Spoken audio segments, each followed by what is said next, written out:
நிறுவனத்தின் Maggi noodles விவகாரம் நாடு முழுவதும் ஏற்படுத்திய பரபரப்பு அடங்குவதற்குள் அந்த நிறுவனத்தின் மற்றொரு தயாரிப்பான பச்சிளம் குழந்தைகளுக்கு உணவாக பயன்படுத்தப்படும் செர்லாக்கில் பூச்சிகள் இருந்ததாக கோவையில் வாடிக்கையாளர் ஒருவர் புகார் தெரிவித்துள்ளார்.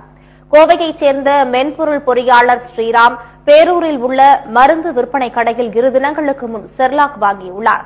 இதில் பூச்சிகள் இருப்பதை கண்ட அவர் அதிர்ச்சியடைந்ததாக தெரிவித்துள்ளார். இதுகுறித்து செர்லாக்கை தயாரித்து சந்தைப்படுத்தும் நெஸ்லே நிறுவனத்தில் புகார் தெரிவிக்க வாடிக்கையாளர் சேவை எண்ணுக்கு தொலைபேசியில் தொடர்பு கொண்டால் பதில் இல்லாததால் ஏமாற்றமடைந்ததாக ஸ்ரீராம் தெரிவித்துள்ளார். செர்லாக் வாங்கியிருந்தோம். செர்லாக் வாங்கிட்டு இன்னைக்கு வைஃப் என்ன பண்ணாங்க, பழைய செர்லாக் தீர்ந்துருச்சுட்டு இன்னைக்கு அந்த செர்லாக் ஓப்பன் பண்ணாங்க. ஓப்பன் பண்ணி பார்த்தா ஃபுல்லாக வண்டு இருக்கு. அந்த நேரம் பார்த்து நான் ஆஃபீஸில் இருந்தேன். அவங்க எனக்கு கால் பண்ணி இந்த மாதிரி ஃபுல்லாக வண்டா இருக்கு அப்படின்னு சொன்னாங்க. நான் உடனே வந்து அது அப்படியே இந்த பேக் அப்படியே வச்சிருக்க சொல்லிட்டு நான் ஆஃபீஸ்லேருந்து வந்தோடனே நான் பார்த்தா ஃபுல்லாக வந்து டீகம்போஸ்டாக இருக்கு, ஒரு ஃபங்கஸாக இருக்கு. ப்ளஸ் அந்த வண்டுகள்லாம் வந்து அப்படியே அது ஓடிட்டு இருக்கு. இதனிடையே கோவையில் உள்ள பிரபல பன்னாட்டு சிக்கன் விற்பனை நிறுவனத்தில் வாங்கிய சிக்கனில் புழுக்கள் இருந்தது ஆய்வில் உறுதி செய்யப்பட்டுள்ளதால் அந்த நிறுவனத்தின் மீது சட்ட ரீதியான நடவடிக்கை எடுக்க உணவு பாதுகாப்பு அதிகாரிகள் தயாராகி வருகின்றனர். 2 தினங்களில் அந்த பிரபல சிக்கன் விற்பனை நிறுவனம் மீது குற்றப்பத்திரிகை தாக்கல் செய்யப்பட உள்ளதாக தகவல் வெளியாகியுள்ளது. கோவையை சேர்ந்த தொழிலதிபர் யாசர் மற்றும் அவரது நண்பர் ஷக்கீலும் பிரபல பன்னாட்டு சிக்கன் விற்பனை நிறுவனத்தில் கடந்த ஆண்டு ஜூன் 27ஆம் தேதி பொரித்த சிக்கன் பார்சல் வாங்கி சென்றனர்.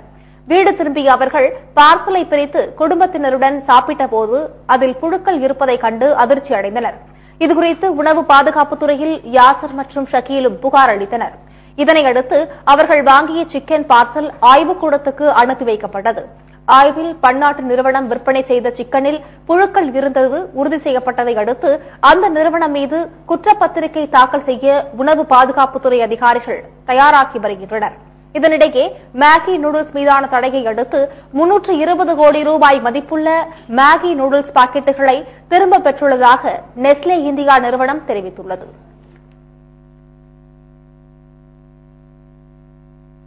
பெரும்பாலான மாநிலங்களில் தடை செய்யப்பட்ட மேகி நூடுல்ஸ் உணவுப் பொருட்களில் திரும்பப் பெறப்பட்ட 320 கோடி மதிப்பிலான பொருட்களை அழிக்க அந்நிறுவனம் முடிவு செய்துள்ளது. சுவிட்சர்லாந்து நாட்டை தலைமையிடமாக கொண்டு உணவுப் பொருட்களை விற்பனை செய்து வருகிறது நெஸ்லே பன்னாட்டு நிறுவனம். அந்நிறுவனத்தின் 9 வகையான மேகி நூடுல்ஸை உணவாக பயன்படுத்த தகுதி இல்லாதவை என்று டெல்லியை தலைமையிடமாக கொண்டு செயல்படும் உணவு பாதுகாப்பு மற்றும் தர நிர்ணய ஆணையம் அறிவித்துள்ளது.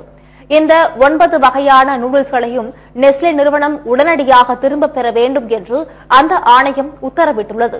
மேலும் மேகி ஓட்ஸ் மசாலா நூடுல்ஸை விற்பதற்கான அங்கீகாரத்தை நெஸ்லே நிறுவனம் பெறவில்லை என்றும் உணவு பாதுகாப்பு மற்றும் தர நிர்ணய ஆணையம் தெரிவித்துள்ளது. இந்த நிலையில் தமிழகம் உட்பட பல்வேறு மாநிலங்களில் தடை செய்யப்பட்ட மேகி நூடுல்ஸ் உணவுப் பொருட்களை விற்பனை நிலையங்களில் இருந்து அந்நிறுவனம் திரும்பப் பெற்று வருகிறது.